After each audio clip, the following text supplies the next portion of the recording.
You're listening to Heroes in the Moment. What's up, heroes? I'm Michael. And I'm Nathan. And today we're doing our weekly recap number 39. We're cruising on through, baby. Yes, sir. And today we've got MCU news, Star Wars news, and DCU news to round us off today.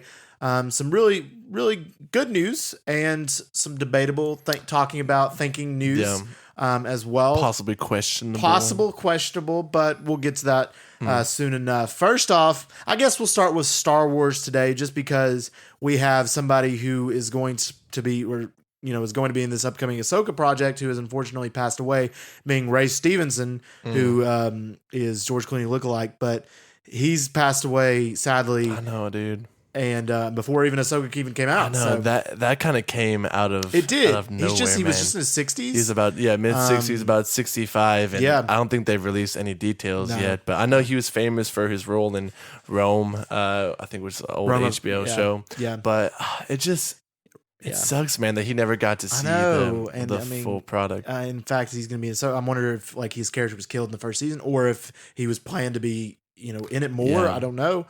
We don't know. He could be the main villain of the series, of the first season at least. I don't know.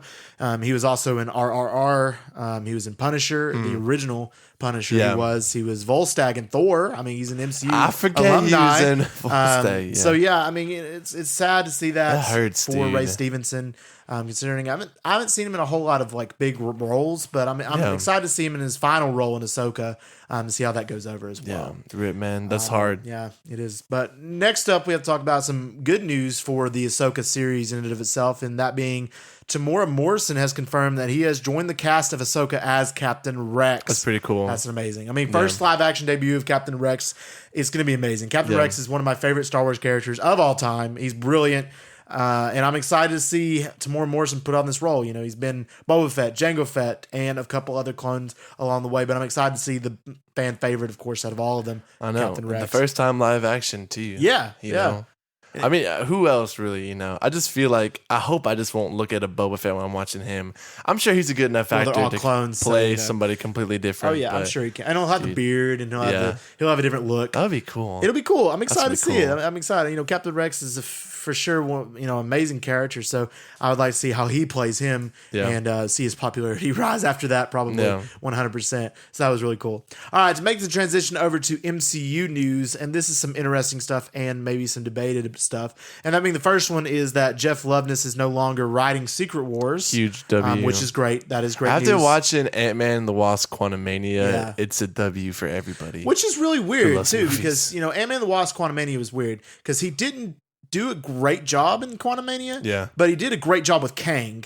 But he's a Rick and Morty writer, which is also, really incredible writing there. Yeah. So it's really weird. Maybe he just didn't get the right flavor with the characters of Scott Lang and the rest with the event, but with the, Ant-Man, but he got Kang right. So it's weird. And I think a lot of it honestly is due to Jonathan Majors. And I would not be surprised if Jonathan Majors improv'd a lot of his lines. Because we talked before in our movie review, his dialogue was just so much better than the other characters. I'm immensely. There's no way. I feel like it could be that inconsistent.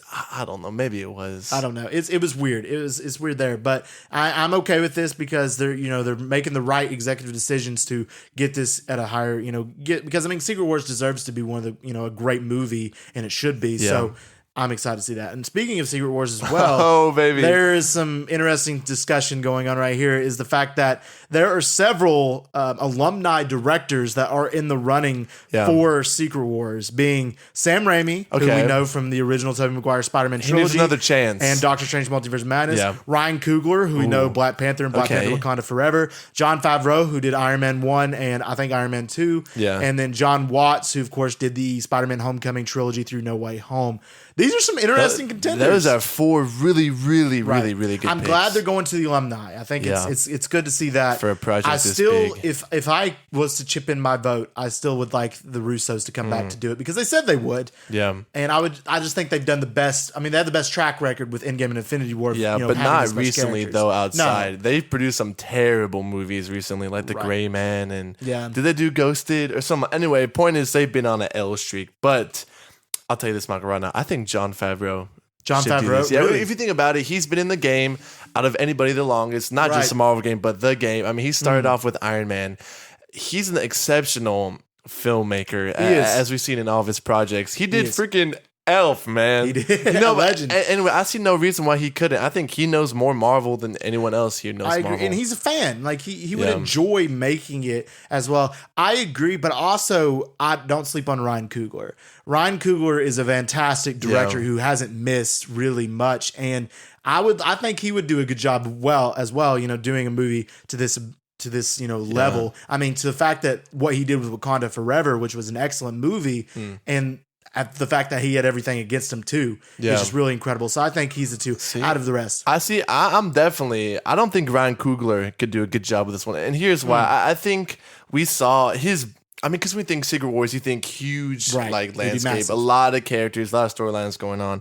I mean, I don't know. In the end battle of Wakanda Forever, I just thought it was really dumb on top of the ship. I like the first one, but he's proven what he can do with like these one-on-one kind of interactions. But out of these directors, like, I don't know. I think Sam Raimi, like when his scene with the whole, attack on the temple, right, was really cool. I don't know. I just think that, I don't know, maybe put him as a producer, but we haven't seen him in this scale before. But then again, we haven't really seen. But the thing with Coogler is he's all about the serious in tone too. I mean, he's very serious, very emotionally based compared to some of the other ones that may not so much as be. But all of these, I mean, I like all these guys. I think all of them would be pretty decent choices compared to what other have been going around. But we'll see in the future. I mean, nothing's been confirmed yet. I think the top contender as of yet is Sam Raimi.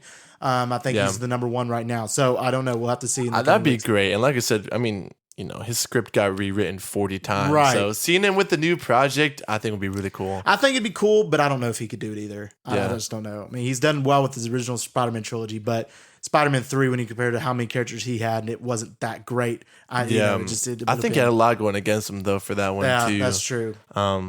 But regardless, they have a good pool of names. So. Yes, they do.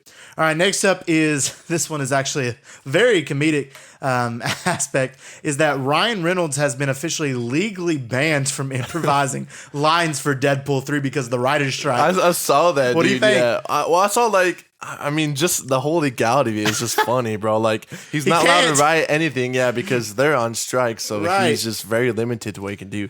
And that's kind of his thing, right? He does improv. And he's great at it. I mean, he's literally Deadpool in real life, So, I mean, honestly, at this point, if the writer's strike is still going on, I don't think it would be a bad idea for him to just write all of his own lines. Right. Because obviously he can't change them on set, but they credit him as, a writer. Right. But that would be good. Because, I mean, think about it. I mean, Ryan Reynolds, and the whole character of Deadpool itself is just really just coming up with stuff on the spot. Yeah, this tongue-in-cheek kind of character. Exactly. I mean, he's the merc with a mouth. He's got a mouth. He's got to come up with some of this stuff right on the spot. And it'd be really cool and natural to see that this was improvised, to see, it really goes with the character really well, because that's how it's supposed to be with Deadpool, is says just the off-key stuff. Yeah. And I think it'd be really cool to see that. But this whole writing strike, this is my message to those. Why? Just don't. Just write. Just be good and write, because I want movies. You want movies? Listen, man, I'm all for it. These writers are the reason why these shows are so good, not the actors chip in, directors chip in, but if it wasn't for these amazing scripts. So if they want more money, I don't know. Give them more money and give us our shows back. Or just shut up and listen and write. All right. Whoa. All right, next up is Emma Stone. Actually, this one's funny as well. Was apparently in the running for Invisible Woman, but turned it down. I'm not surprised. Right now, Margot Robbie's at the top. I don't see Emma Stone. I like Emma Stone. I don't see her as Invisible Woman, though, either. Yeah. I see her, she did a really good job with Gwen Stacy in The Amazing Spider-Man duology, but I don't know if I would see her in that kind of role, in more of a serious role, because she's always kind of been a funny actor to me. Yeah. I don't know. What do you think? I don't know. I think this is definitely a good move for her. She has nothing left to prove, in her career. I do think that they don't need to grab an A-list character for these roles, to be honest, because these characters in and of themselves are huge already, and Marvel's already established who they are. So, like I said, Margot Robbie has nothing to prove. Not Sue Storm. Emma Stone doesn't either. So I don't know. I say go small with this one. Okay, we'll see. I think it's definitely going to be Margot Robbie at this point, but we'll see. We'll see. All right, next up is DCU news. Being this one's actually really cool to me. Is forgive me if I mispronounce his name. Andy Muschietti, I think. Yeah. Is that right? Andy Muschietti, who directed It and The Flash. movie, might be directing the Brave and the Bold film for the DCU, the Batman movie of James Gunn's universe. What we think? Yeah, we can't really speculate too much on this one until we see how The Flash pans out, which we assume it will pan out really well. Right. But if the movie's a banger, I definitely do think, they're going to, Warner Brothers Discovery's going to look at themselves like, all right, if you can do this with this, why not give him this project? Right. So I think it's kind of tied to the success of The Flash. Yeah, I agree. He's a talented director from what I've seen as well. I mean, I think he did come out with a quote or something saying, about when they asked him if he's directing or what he would do if he was directing a Batman movie. And he said, I would love it, but no comment at this point. So, I mean, that gives into like, okay, maybe you are in the running or something on those lines. I know this movie is very far out at this point. I'm assuming this movie is like 2026 is what I would assume, considering Superman Legacy is coming 2025 in July. But I don't know. I mean, I still just get so frustrated thinking about how there's going to be two Batman universes going on at the same time. It just is, I don't like it. But we'll see. Maybe he'll do a good job. I don't think he'll live up to Matt Reeves though. So we'll see. Yeah. As long as he doesn't full time, bring back Michael Keaton. We want a younger Batman. Right. We definitely would like him. Well, it's not going to be younger Batman though. It's going to be like middle-aged Batman. It's going to be middle-aged Batman with Damian Wayne. So we'll have to see like 50-year-old Batman. Josh Brolin. No, I don't like it. He was actually in the running for Snyder before Ben Affleck took over. Really? Yeah. I don't like it. I don't see it. Dude, Josh Brolin would be amazing. Like Josh Dark Knight Returns kind of character. He's a good actor and stuff, but like to me, I think he'd be like a good Bane, but not Bane. Not good. What? Yeah, you're crazy. Bane. No, he's not. He's not Batman. Bane's like what? He's Mexican or something, right? Yeah. Well, ain't no way. Cartel and stuff, but Tom Hardy's not either. So no. Well, that was just Nolan doing a really realistic take on an unrealistic character. Yeah, that's very true. I don't know. Maybe Matt Reeves does it or sometime. I don't know. We'll see. Also, I forgot a bit of news in the MCU as well. This one might be controversial. Is that it's rumored that Captain America: New World Order will be getting a name change. I mean, to be honest, dude, I don't care what it's called. I mean, it's Captain America something, right? Like what I've heard is it might be Captain America: World War Hulk. That's what I've heard. And that's going to be the pivot. Baby, that would not be dude, everyone would love that. Oh, yeah. But then I'm like, Sam Wilson, it's not his movie anymore. I know, dude. We've talked about that a lot. But right. I don't know. Like I said, Universal still owns the cinematic rights to the Hulk, so. Yeah.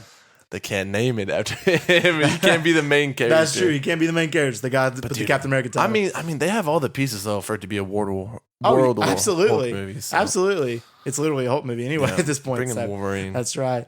All right. Now it's time for a very special point in these types of podcasts is where we do who's most likely to win the fight with my Matt Reeves Batman helmet. Of our next rounds we have. And I'm excited to see what these rounds. We've got several names already. We'll do 3 rounds today. I'll let you rotate it or whatever and go first. You got one. Good one. All right, let's pull it out here. All right, I got it. Oh, this is a good one. All right, let me see what mine is. Ooh, this is a good one as well. All right, I'm interested. I got Aquaman, but he's not near water. Not near water. Oh, right. I have Martian Manhunter. Martian Manhunter's clapping him. Okay, well, I mean, Aquaman is a very, he's strong. He's strong. We see him. There's a trident. When we look at Zack Snyder's Justice League, he wasn't near water in that final battle, but he was still holding his own pretty well. Yeah. And he has a trident. But Martian Manhunter, man. He's OP. Martian Manhunter's very powerful. Like, what can't he do? I mean, he's vision of the DC. He's got the laser eyes, strength, flight. He can change shape too, right? Phase, change shape. So no one can hit him if he chooses. No, definitely not. So Martian Manhunter definitely incredible. He clears this one. He definitely clears. So Martian Manhunter wins this first round. Sorry, Aquaman on not land. near water. At least he won the first round near water. Yeah, so that goes good. He's still in the bracket. He's still in it somewhere. All right, woo. All right, your turn. I got one already. Here. We'll go round 2. Ooh. Okay, this is gonna be a good one. All right, I'll keep that one for later. All right, mine is. I can't read what this says. My hand. It says Kid. That's probably Kid Flash. Kid Flash. All right. Okay, I have Thanos. Yeah. Well, don't count Wally West out. I mean, Wally West is a very, very, very powerful character. Is it Thanos with stones? It doesn't specify that Thanos is with stones, but even if he wasn't with stones, it's not Wally West's Flash. If it was Flash Wally West, I think I would say Wally West is Flash. But since it's Thanos, dude, Wally West's Flash is insane. Bro, you're talking about the man who beat the entire Marvel cinematic universe. Right, but Wally West is like next level. Comic book Wally West is crazy, dude. Thanos beat the Hulk without even trying. Yeah. In the cinematic universe. Yeah, but Wally West Flash, I mean, he beat this, not even the speed of sound, like the speed of like everything. So all he can do is run fast. Yeah, but I mean, you know, it just depends. Nah, dude, Thanos is squashing him like a bug. Based on Kid Flash, if Thanos would win. But there's a lot of people out there. I think, you know, if it was Wally West Flash, there would be an argument there. Nah, you're tripping on that one. Thanos is one of the most powerful characters in the whole Marvel world. Oh, dude. Yeah, for sure. But so is Wally West's Flash in DC realm. Bro, he has the stones. Does he? What can he do against the stones? I mean, if he does have the stones, then obviously, I mean, I think Thanos would win. But without the stones, without the stones, it'd be a little closer. I don't know. All right, what'd you got? Sinestro. Okay, I got Thor. This is a good fight. This is a very good fight. This is a good fight. So this is debatable. I mean, Sinestro can make anything with power. What kind of version of Thor you're going with? It does depend on Thor. It depends on, like, you know, if you're looking at comics, or you're looking like, is he in his peak and his prime? Infinity War peak. Infinity War prime, or is he in Endgame, or what? Yeah. Is the category you're looking at. Thunder, but Sinestro can make anything with the power of fear. Thor would put up such a good fight, and I feel like, you know, if he didn't have his hammer, even though it would be different, but I think with the hammer or with Stormbreaker or whatever he's got, I think Thor would take it. I think it'd be a long fight. I think Thor would find a way. That's the thing. Is Sinestro, he would just keep fighting and taunting Thor a lot. The thing is, like, Thor is just a lot harder to kill. Dude. Yes. Thor can take a lot more beatings. He took a star. I know. So can Sinestro do that? At the end of the day, Sinestro's a human. He's not human, but right? He's an alien. Well, he has a feral humanoid body. Yes. Even though he's extremely powered, Thor can endure a lot. So I'd probably say Thor eventually. I think I would say Thor too. I agree. I agree. All right. So that concludes our round 3 and our weekly recap number 39. All right, guys. If you've enjoyed this episode, let us know by giving us a review and a download. Our podcast, Here's in the Moment, is available on all major podcast platforms, so check it out. Speaking of checking it out, our last episode was our News 38, so that one's a banger, and we have a ton of other episodes too if you got a lot of time on your hands. If you want to stay up to date with all of our updates, announcements, news, check out our socials. We have an Instagram, Here's in the Moment, and a TikTok, Here's in the Moment with an extra T. And we just want to thank y'all for listening. And as always, we love you 3000.